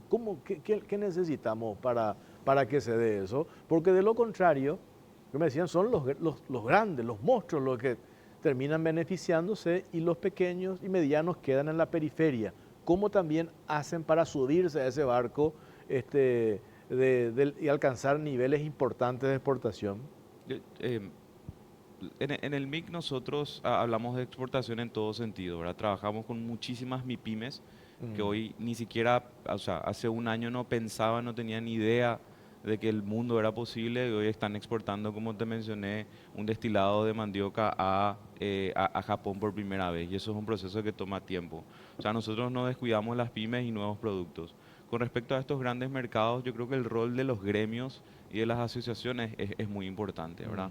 Se conquista un nuevo mercado, pero eso no es para una sola empresa. O sea, ahí es un gremio que debe definir cómo después dar respuesta a ese mercado que se ha abierto, ¿verdad? En ese sentido, asociaciones como Avipar, que agremian a distintos productores, no solamente a los grandes, sino también a los pequeños, son los que tienen que perseguir esos nuevos mercados con todos los actores que conforman el gremio, ¿verdad? A mí, lo mismo hablamos de la Cámara de la Carne, lo mismo de los productores de cerdos. Creo que es un rol más gremial y asociativo el que debe responder a esa necesidad, Jorge, ¿verdad? Ahí, Néstor, el tema es justamente un pequeño productor, pues, es miembro de la Cámara de ustedes, o sea, de la asociación de ustedes. Ustedes les pueden dar los lineamientos de la calidad que necesitan, del tipo de cuidado del producto, de qué tiene que tener para que esa persona se adapte a lo que ustedes pues necesitan para llenar ese cupo, porque a lo mejor ustedes no pueden llenar el cupo total de lo que le piden y necesitan de esos pequeños productores para ir cumpliendo con esos cupos, siempre que ellos se adapten a los estándares de calidad que le piden los mercados extranjeros y no justamente arruinar un mercado, ¿verdad? A ver, Avipar trabaja con dos sectores, la producción de carne y huevo. Ambos rubros tienen formas bien diferentes de trabajar. En el sector de huevo es donde hay una cantidad inmensa de pequeños productores que no siempre están formalizados, que ahora hay un trabajo importante precisamente del servicio sanitario en formalizar, porque también tenemos la esperanza en el sector de huevo que en algún momento en este ciclo de mejora, ¿verdad?, se pueda exportar. Las condiciones que deben darse es un poco diferente, pero es posible, ¿verdad? Y ya hay mercados interesados, pero resta todavía un trabajo importante. En el sector de carne, en producción de carne, se trabaja en la modalidad integrada, en donde por un lado están los frigoríficos y por otro lado están los que crían, los que engordan el pollo, ¿verdad? Y aquí hay un sinnúmero de empresas que provee a estas industrias. Podemos hablar, creo que fácilmente de 200, 300 granjas, ¿verdad? Y dentro de esta cantidad de establecimientos hay muchísima experiencia de gente que empezaron de abajo, ¿verdad? Obviamente hablamos de inversiones importantes, hablamos de inversiones como mínimo seguramente de $300,000 o $200,000, ¿verdad? Pero son gente que en algún momento estuvo vinculado al sector avícola y han aprendido, han conocido, porque eso sí creo particularmente que es condición indispensable, ¿verdad? Conocer el rubro, porque la forma de explotación necesariamente tiene que ser de una manera profesional, de una manera técnica, ¿verdad? Porque hay un montón de aspectos que debe considerarse porque estamos hablando de una producción industrial de precisión, ¿verdad? Los márgenes que manejan estos establecimientos, ¿verdad?, son muy finos. Cualquier error, ¿verdad?, puede generar una pérdida importante para el productor que le puede obligar a trabajar gratis durante 2 o 3 años, ¿verdad? Entonces se tiene que manejar con mucho profesionalismo y particularmente creo que los sectores, digamos, de no gran envergadura se puede insertar. Y hay una pregunta, Eduardo, cuando se habla de aumentar la producción avícola, también eso implica, al haber mayor cantidad de aves alimentándose, una mayor demanda de balanceado. Y yo sé que el balanceado de repente muchas veces es maíz y el maíz es biocombustible también, se usa para biocombustible. Ahí hay como un problema porque se está incentivando por un lado la producción de biocombustible de maíz, ¿verdad? Y por otro lado de alcohol. Y por otro lado tenés ellos que van a necesitar maíz y se va a generar, puede generar una inflación en el precio del maíz o de los balanceados que ellos usan, ¿verdad? Hay que buscar ahí el punto de equilibrio. Sí, definitivamente los productores de maíz deberían estar muy felices y las familias paraguayas en general, porque el maíz es un producto y es una cosecha bastante generalizada en el país. Va a ir en aumento, tanto para la exportación como el consumo interno, en la alimentación local, los productos de combustible y finalmente los balanceados, ¿verdad? Yo lo que veo es un incentivo a la mayor producción. Entiendo que no se ha dado una mayor inflación y al contrario, ¿verdad? Hoy da oportunidades a miles de productores que ya producían maíz a poder vender y cosechar y plantar más de esos, más productos, ¿verdad? El jueves por la mañana me tocó hablar con el ministro de Agricultura y Ganadería. Y en la charla, en la entrevista, él cabalgó sobre dos cuestiones. Por un lado, todo lo que se ha invertido desde esa institución prácticamente nos ha llegado al fortalecimiento de la agricultura familiar. Repartíamos pollitos, eso, Néstor, ¿te acuerdas? Había como política. Ahora yo no sé si eso funcionó. Y por otro lado, la dirigencia campesina se identificó mucho con la cuestión política e ideológica y no las cuestiones de las necesidades reales de la agricultura familiar. ¿Qué significa eso? Herramientas para potenciarlo. Entonces dice Carlos Jiménez, están los grandes exportadores, que hablábamos el otro día, en tu gremio de 30 o de 20, son 4 los grandes, o 2 o 3, pero el resto tendría que fortalecer para no dejar el mercado local o trabajar más, o los pequeños y los medianos trabajar más en el mercado local. El tema de la carne, hoy tenemos que conquistamos más de 60 mercados, pero hay problemas de precio a nivel local. Ojalá que no pase esto con estos anuncios importantes de la conquista de mercados a nivel internacional, pero ni que no yupima la precio, ¿verdad? del pollo. Entonces ahí es donde me parece que el pequeño y el mediano productor tendría que concentrarse y dejarle a los grandes que envíen afuera, ¿verdad? El sector avícola, siempre digo, es uno de los sectores que más, en donde más se cumple la ley de la oferta y la demanda. Es probable que circunstancialmente pueda haber una sobredemanda, así como puede haber sobreproducción, ¿verdad? El ejemplo del sector huevo.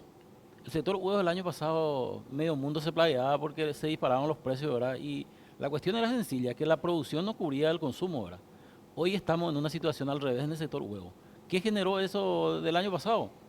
Que muchísimos productores pequeños entren en el rubro y hoy estamos con una producción que prácticamente sobrepasa el consumo local, los precios están deprimidos para el productor, pero felices los consumidores, ¿verdad? Se vende huevo a 20.000 guaraní la plancha casi en todo el país hoy día, ¿verdad? Entonces, y en el sector pollo puede que no sea la excepción, si la producción no acompaña todavía, por ejemplo, si de repente se abre varios mercados, empezamos a exportar, pero estoy seguro de que el mercado va a reaccionar inmediatamente porque tenemos todas las condiciones, ¿verdad?, de producir. Respondiendo un poco la pregunta de Pipo antes, por el sector maíz, por ejemplo, de toda la producción de maíz, creo que el 50%, el 40% apenas se consume en el país, el 60% se exporta, ¿verdad? Entonces, no hay riesgo de que falte maíz a nivel.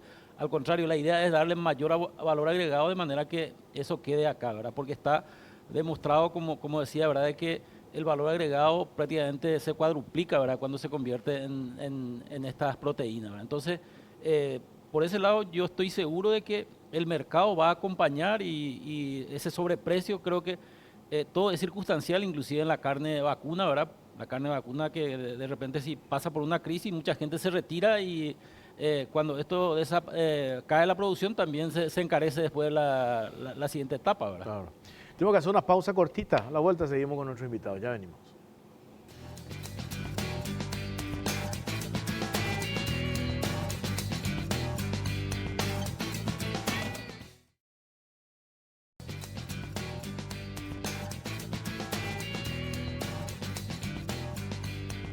Cuarto bloque en Carao Cruz, seguimos por Canal 13, también seguimos por Unicanal. Eduardo Bustale, viceministro de Rediex.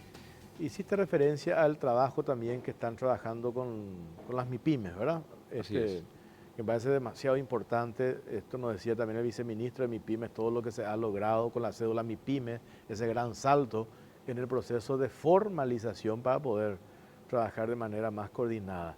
El tema hambre cero, la discusión que se tuvo la semana pasada en el Congreso era aumentar ese tope del 10% que las empresas proveedoras están obligadas a comprarle a la agricultura familiar, subir eso al 40%.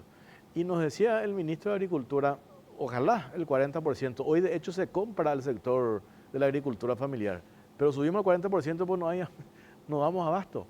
No, entonces, ese es el enorme desafío que tenemos y que yo creo que desde el viceministerio también a tu cargo se tiene que trabajar con otras instituciones para potenciar y poder responder al mercado local, porque hoy con el tema hambre cero es una revolución en materia de ventas para los productores frutícolas sobre todo.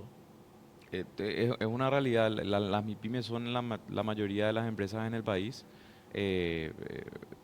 Gustavo, el viceministro de MIPYMES, que trabaja conmigo en el MIC y trabajamos de forma muy coordinada.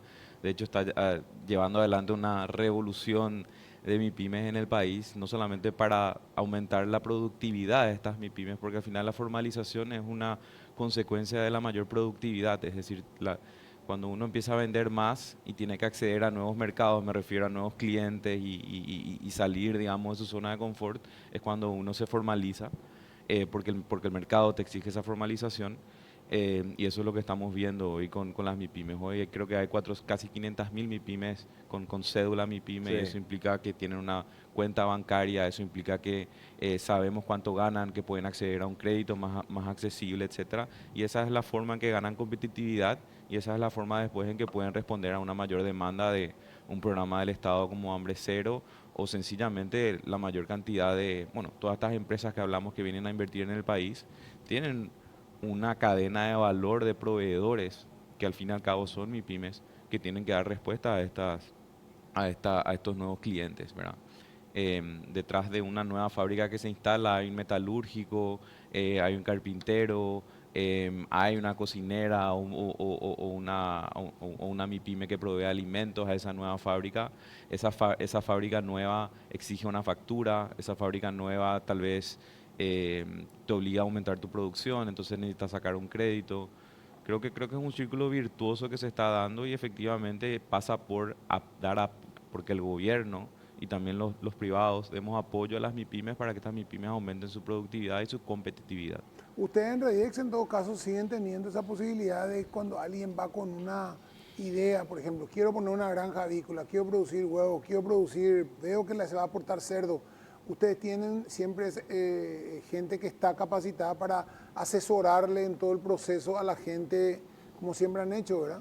Exacto, nosotros lo que hacemos es les contamos sobre qué significa invertir en el país, cuáles son las condiciones, cuál es el ecosistema y las reglas de juego de invertir en el país. Nosotros no brindamos una asesoría de metete a este negocio, metete a este otro o saca tal crédito o tal otro, porque esas son decisiones del negocio que ya no corresponden a Rediex y que hay otras instituciones que lo pueden hacer. Nosotros más bien ayudamos a que los inversionistas, tanto extranjeros como locales, entiendan las reglas de juego de cuáles son los beneficios y cuáles son las condiciones con las cuales se puede invertir en el país.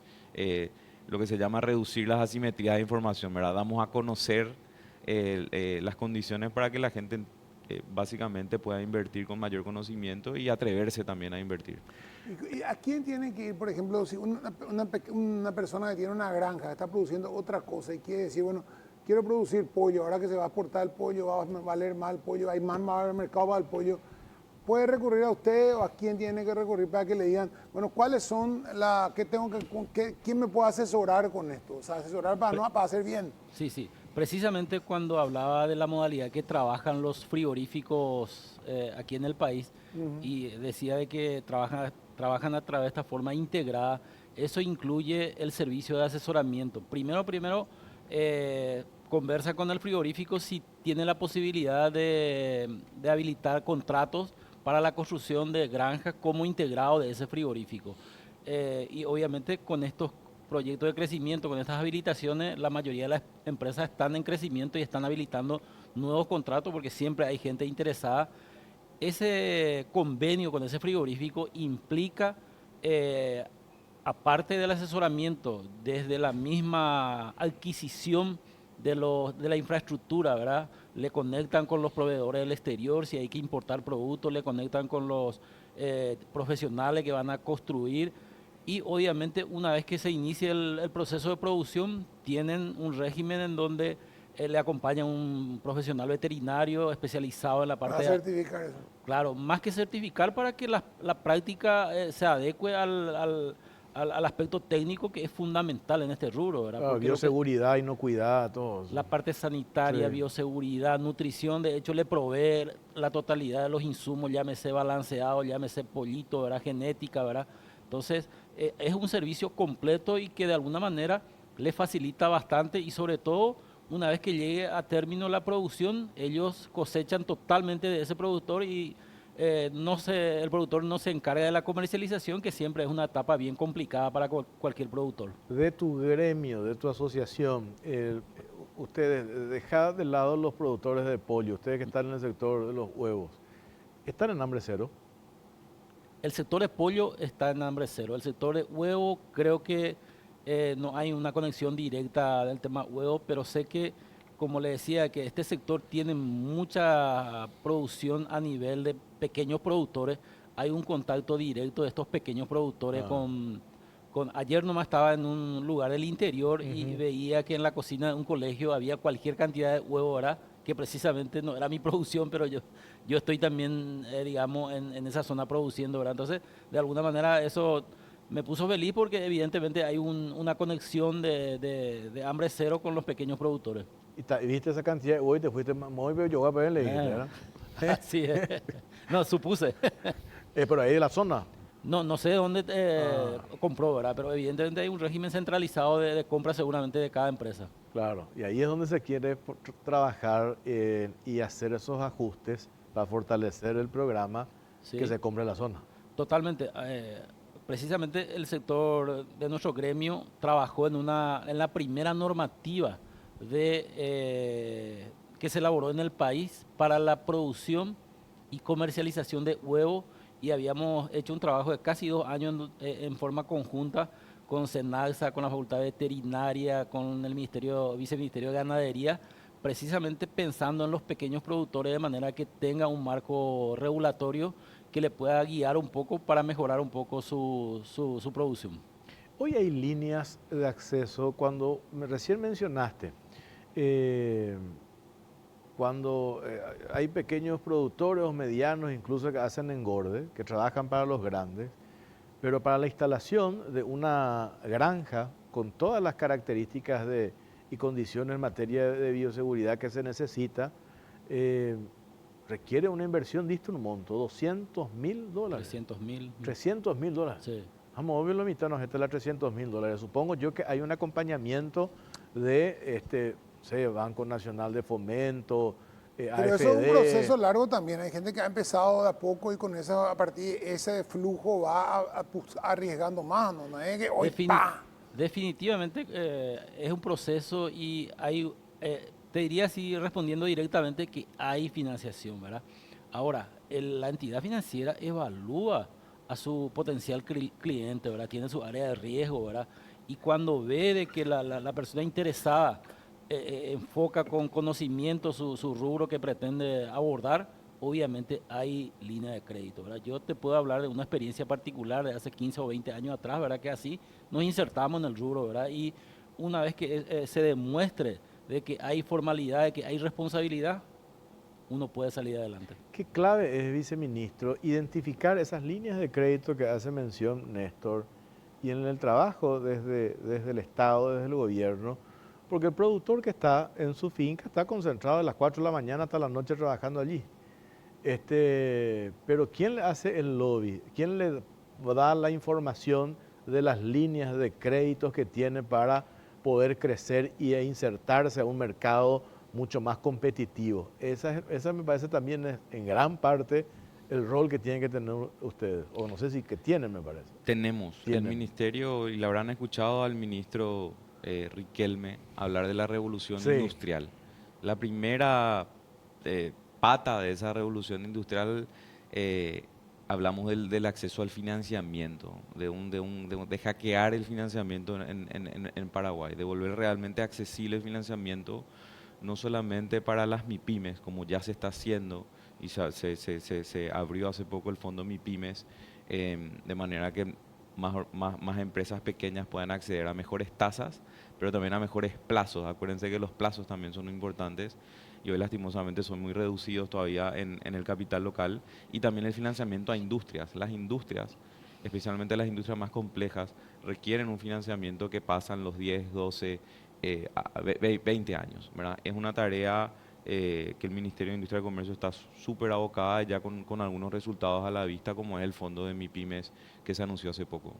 Y lo otro, para ir redondeando, Néstor, es determinante los procesos asociativos de cooperativización.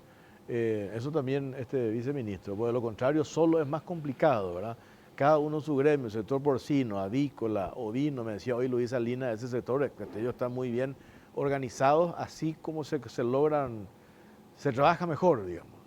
Definitivamente, la forma, y creo que ayer hablamos, la Sí. forma de enfrentar esa situación de desventaja cuando uno no es un gran capitalista y sobre todo, inclusive que no tenga un amplio conocimiento, ¿verdad? Es a través de las agremiaciones, ¿verdad? Definitivamente, la opción es organizarse, acercarse a las cooperativas, ¿verdad? Hay cooperativas de producción que enfoca el rubro como tal y el sector avícola también, hay gremios, nuestro gremio.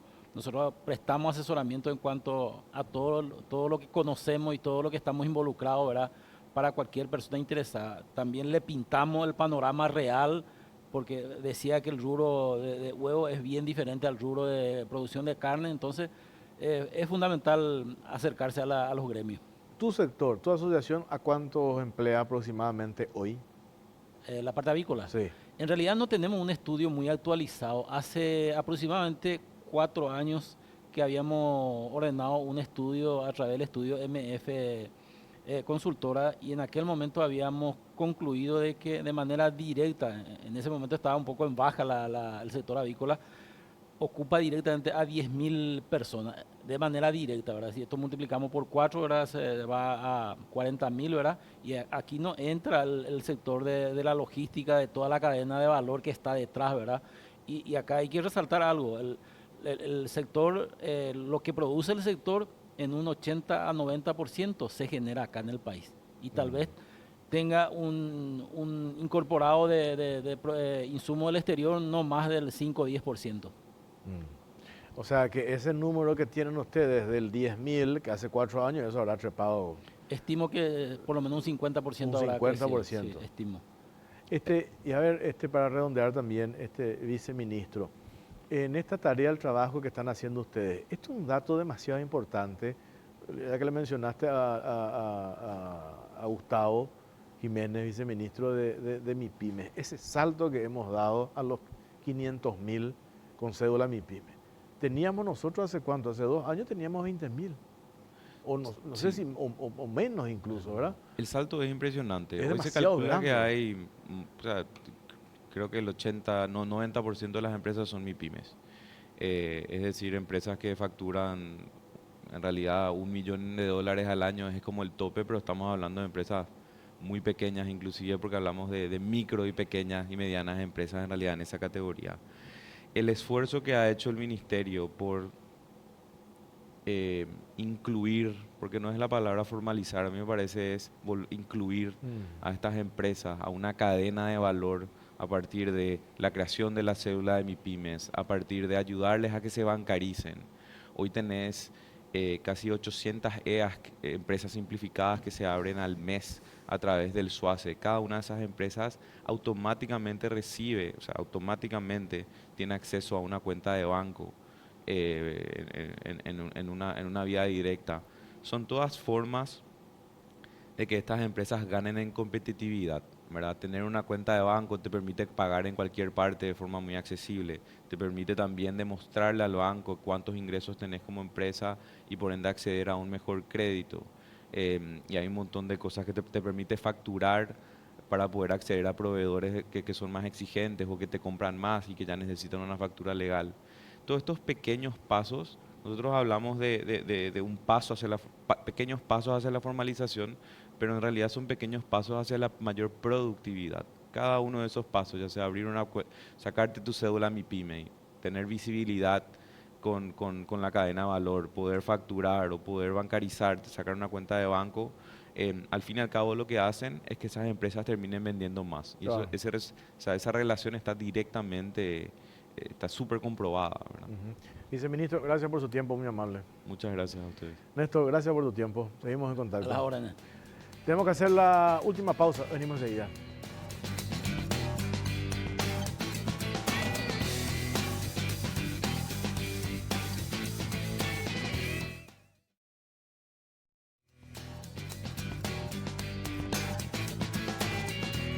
No sé por qué se hacía engorde nomás. y después Bueno, Quito, ya no tenemos tiempo, nos tenemos que ir. Acá sigue el debate con Pipo. Sí. Nos vamos. Nos vamos, señor. Nos reencontramos el próximo domingo. Gracias por acompañarnos. Buenas noches.